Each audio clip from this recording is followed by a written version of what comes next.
Hello, my creative friends. It's Stacy of Stacy Creates Stuff, and today is Tutorial Tuesday. That's a thing I'm kicking off, and we'll see how it goes. Do I promise every Tuesday? No, but there will definitely be plenty of tutorials this year, many with quilting, and we're going to add some other crafty fiber arts, needle arts things in there as well. But today, my friends, it is about quilting, and we are going to make two units that are very common in quilting: a half square triangle and a flying geese unit. Now, I'm going to show you my preferred favorite method. It is not by any means the only method out there, but it is one that I really enjoy. I find that it's very accurate, and it works for me. So let's go ahead and get started with a half square triangle. So a half square triangle starts with two squares, and ultimately in the end, you will get two identical units that are two triangles together to form a square. Now, quilter's math is a little funky when it comes to triangles, but I'm going to share with you the great secret of the half square triangle math, and that is if I want a 2-inch finished half square triangle, that means what it's going to be when it's all sewn together with its other parts of the quilt block, then I need to add an entire inch to that measurement. So that's a ½ inch on each side. So a 2-inch finished, I'm going to start with a 3-inch block. Well, two 3-inch squares as it is, and we're going to sew those together. But let me show you what we need to do first. I'm going to use my trusty sandpaper board. This is simply a wooden board that has some sandpaper on it. I did purchase it from a local quilt shop. They're also available on Amazon. I will put a link in the description below. Now I'm going to use this little tool called a quick quarter tool, but you can also use a regular ruler, and I will show you that method in just a moment. So the premise is that we are going to mark the diagonal of the square and then a 1/4 inch on each side of that. And that is going to give us our sewing lines. So the center line is simply where we're going to cut those two pieces apart. And truthfully, I don't actually mark that anymore. I do line up on each side. And then I'm just using an air erasable pen and marking both edges.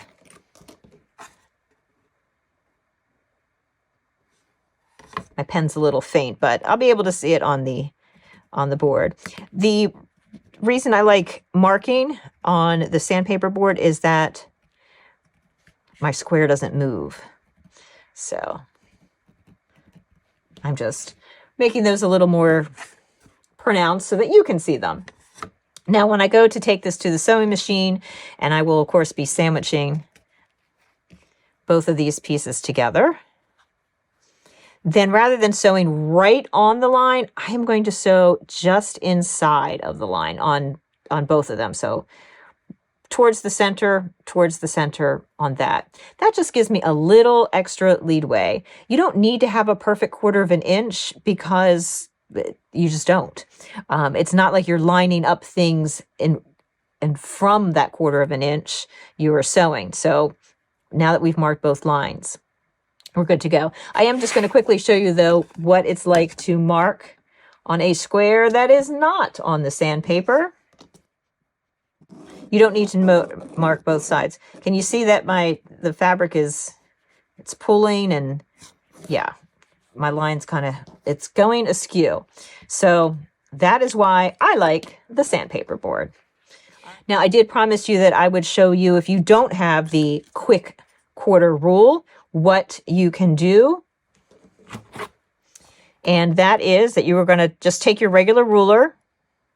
You're going to line it up on the diagonal. In this case, I am going to mark it because I need that as a reference line. And once I have that in, then I'm just going to move my ruler over 1/4 of an inch, mark on that side. I'm going to flip it around here. Again, using 1/4 of an inch from that, and mark that edge. And now I have my 2 sewing lines. Let's go ahead and sew these together. So I have brought over my half square triangle unit. Those lines are marked. I'm just making sure that all of my edges are aligned. Now I usually have a leader going on here. I don't at the moment, but and like I said before, I am going to sew just inside the line. So here is where the line is, and I am sewing just, in this case, just to the left of it. Now I'm just letting the fabric go through the machine. I'm not pulling on it because we are sewing on the bias, and that is the stretchiest part. So I don't want to pull at all on that. Now I like to keep a bunch of little pieces available to use as leaders and enders. So I'm just going to go ahead and sew one of those up. Go ahead and trim off that excess thread.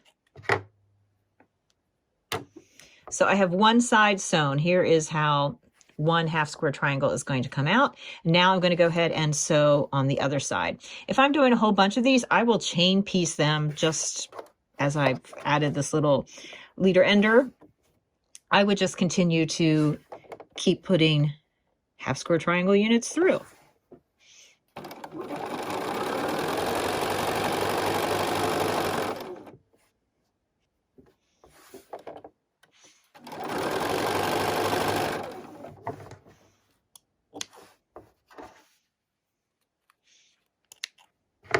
I have a whole collection of little triangles I've sewn together, make very tiny little, well, depending on the size, I just toss them back there.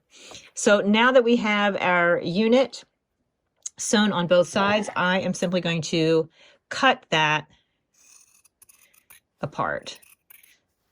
You can use a rotary cutter. I usually just use scissors, mostly because they're handy and convenient. And then you are ready to press that open, but you're not quite done yet. So let's go back over to the cutting board and I'll show you what you have to do next. All right, I am back with my 2 half square triangle units. Remember, you start with 2 squares, you end up with 2 squares, except now they're have triangular parts to them. And we need to trim them. So I like using this handy dandy rotating mat. You do not have to. You can certainly cut right on your regular mat and then just turn the square itself. And I'm also using a bias square ruler. I've had this forever. I don't think this particular one is available anymore, but there are comparable ones, and I have linked them in the description below.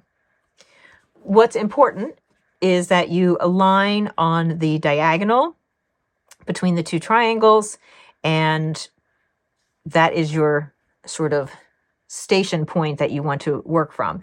I am going to show you when I trim this second one how you can just use a regular ruler to do it. So don't think that you absolutely have to have this tool, although it does make it a lot easier. So I've aligned it on the diagonal, and these squares, remember, it's going to be we started with a 3-inch square, so it's a finished 2-inch square, but before it's sewn to whatever it's getting sewn to, it's going to be 2.5 inches square. So I want to make sure that the 2.5-inch mark, that there's fabric beyond each direction of that 2.5. And I'm going to go ahead and trim off. This is where that rotating thing comes in pretty handy. And then I'm going to spin that around. And this time when I line it up, I am making sure that not only am I on the diagonal, but then also at the 2.5-inch mark, because these are the final cuts.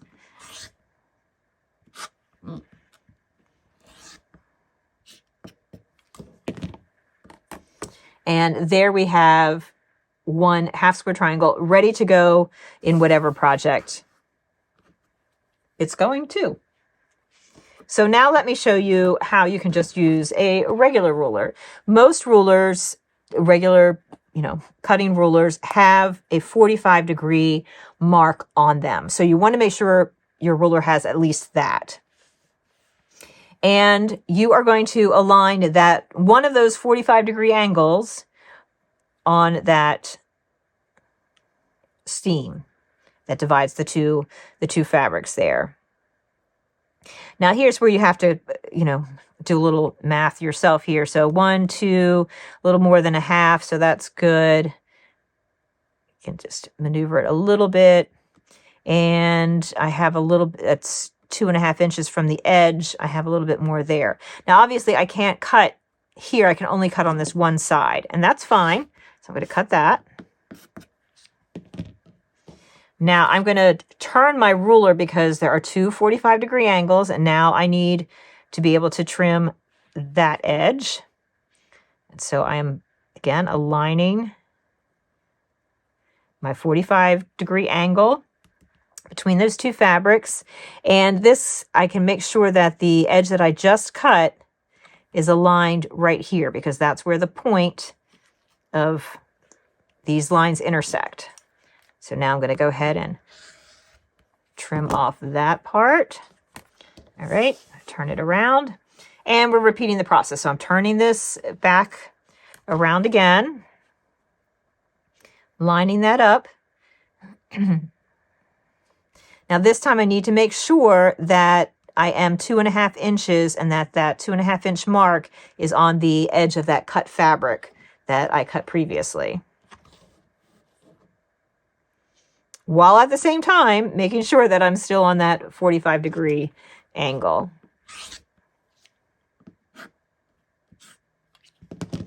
All right, and then we just have to trim this last piece. So again, turning my ruler. So I turned too many things there. Now I'm all discombobulated. Okay, this is the edge that I need to cut. There's a 45-degree angle. All right, we're all good. Don't worry if it takes you a second to reorient things. And you can see now why the other ruler is just a tad bit easier. So again, making sure I'm 2.5 inches from this edge. This is our last edge to cut.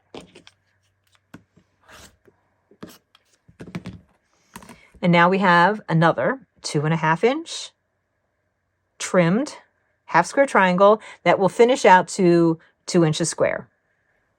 Let's take a look at the flying geese unit. For a flying geese unit, you need a rectangle and 2 squares.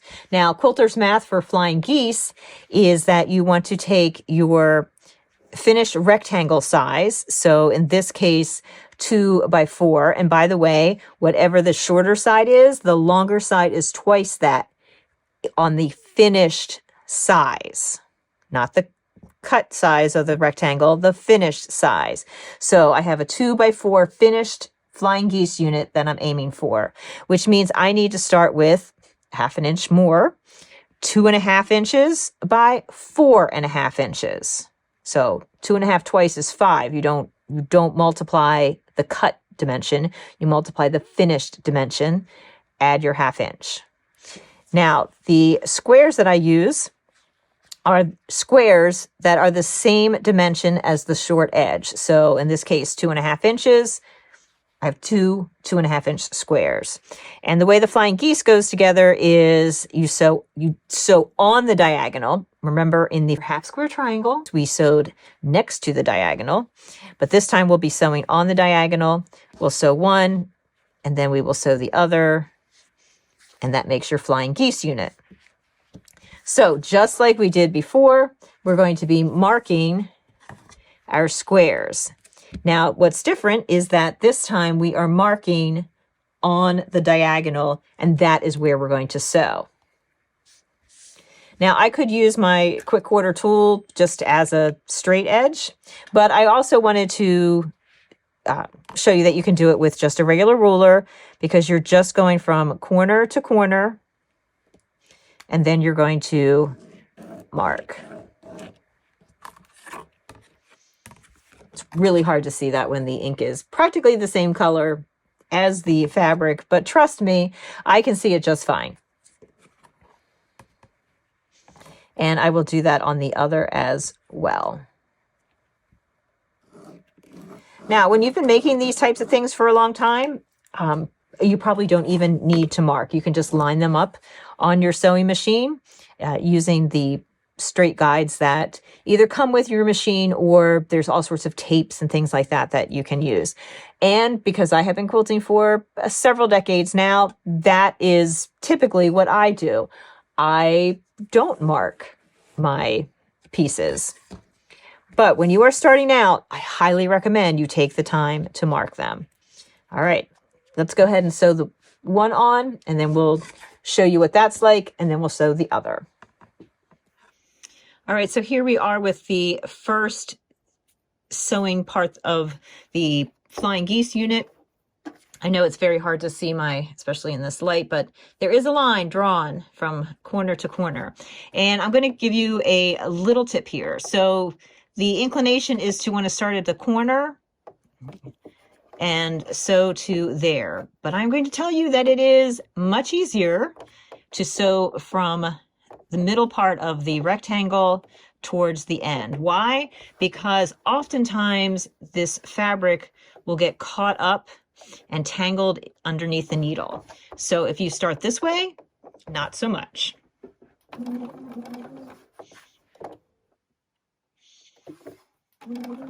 And I am going to sew just to the left of where I have drawn so that I have enough room for that fabric to fold over. So I'm sewing to the cutaway part.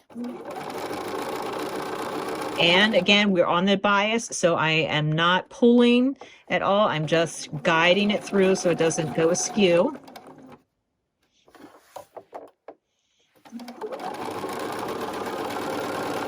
And of course, if I were doing a bunch of Flying Geese units, I would chain piece them all. And yes, I chain piece them all going from the center. All right, now that we have that first line sewn, I'm going to fold that back, and it should come all the way to meet up with the sides and that. If it's off by a lot, you may want to resew it. If it's off by just a tiny little smidge, I personally would just leave it. Now, what you can do, of course, is cut away this excess. So I've cut away that extra bit of triangle. Of course, I can turn that into a half square triangle for some other project. And then press this back. Lately, I have come to the realization that if I make that first press towards the goose, away from the triangle, then I will have less bulk when I do the next one and I press it towards the triangle. I'll show you what that means in just a moment. So let's get this pressed, and then we'll be ready to sew on the next piece. All right, that is pressed, and as you can see, I did press it towards the white, which is the goose fabric in this case.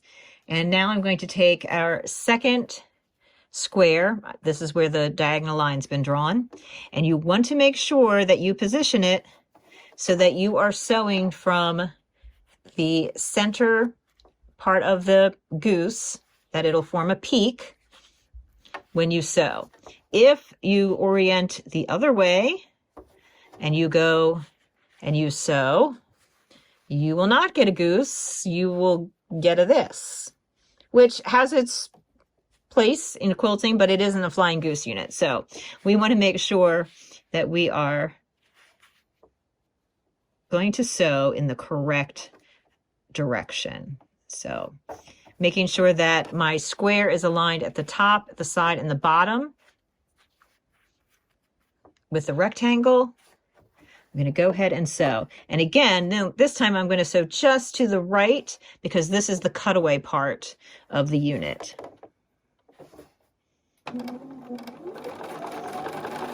And just as before, I'm only guiding it through. I'm not pulling on the fabric at all. Let's go ahead and use this as a leader ender.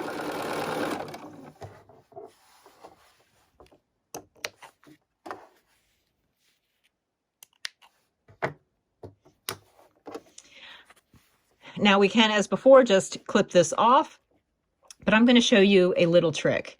And that is, depending on the size of my Flying Geese unit, I don't typically do this if the unit is tiny. If the unit is a finished size of 2x4 or larger, then a lot of times I will go ahead and sew this extra bit. Now I could mark a 1/2 inch away, but I just make sure that I have a little bit of space between the side of my foot, and this is a 1/4 inch foot, and the line that has already been sewn. I'm not making these 1/2 square triangles any particular size. They are just 1/2 square triangles that go into a rather large bin of 1/2 square triangle bits. I'll use them for something.